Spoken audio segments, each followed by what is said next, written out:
असं म्हणतात ना, की ज्यावेळेस देवाच्या मनात असतं, त्याच वेळेस देव आपल्याला बोलवतो आणि आपण देवाला जाऊन भेटतो. तर तसंच काहीतरी झालं होतं आज आमच्याबरोबर. आम्ही बाहेर आलो होतो काहीतरी वेगळ्या कामासाठी, पण ते काही काम आमचं झालं नाही.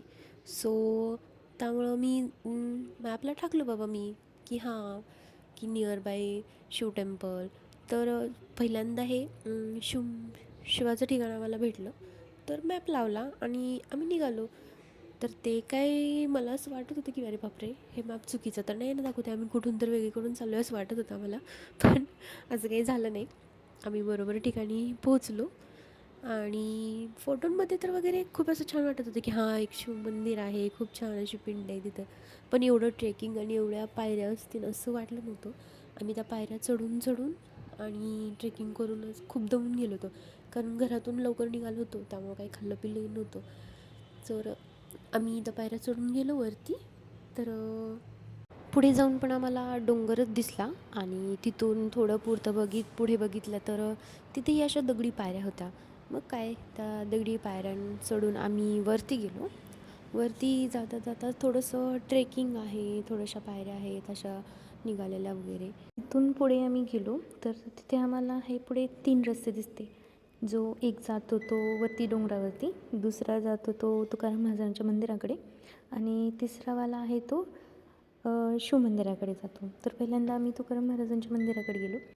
असं म्हणतात की तुकाराम महाराज इथे उपासना करण्यासाठी, विठ्ठलाची आराधना करण्यासाठी येत होते आणि ह्या ज्या त्या तुम्हाला मागे मूर्त्या दिसत दगडामध्ये कोरल्या गेलेल्या, ही विठ्ठलाची मूर्ती आणि रुक्मिणींची मूर्ती आहे.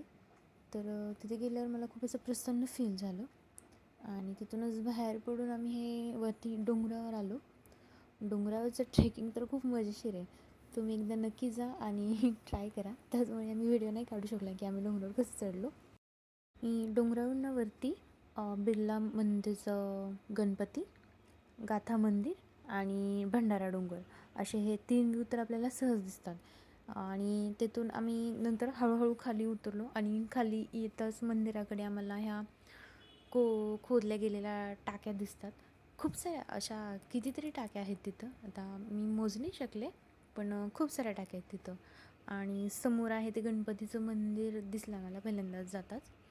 आणि आतमध्ये हे शिवपिंड आहे.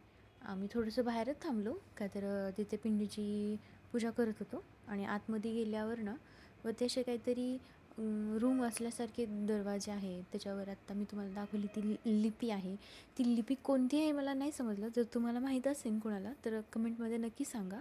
आणि हे खाली कोरले गेलेले ते काय हे पण नाही समजलं. पण हां, प्रत्येक ठिकाणी हे असे गोल गोल राऊंड राऊंड असे जात्यासारखे आहे. आणि नंतर ही माझ्या शिवाची मूर्ती जी नटून थटून खूप छान दिसते.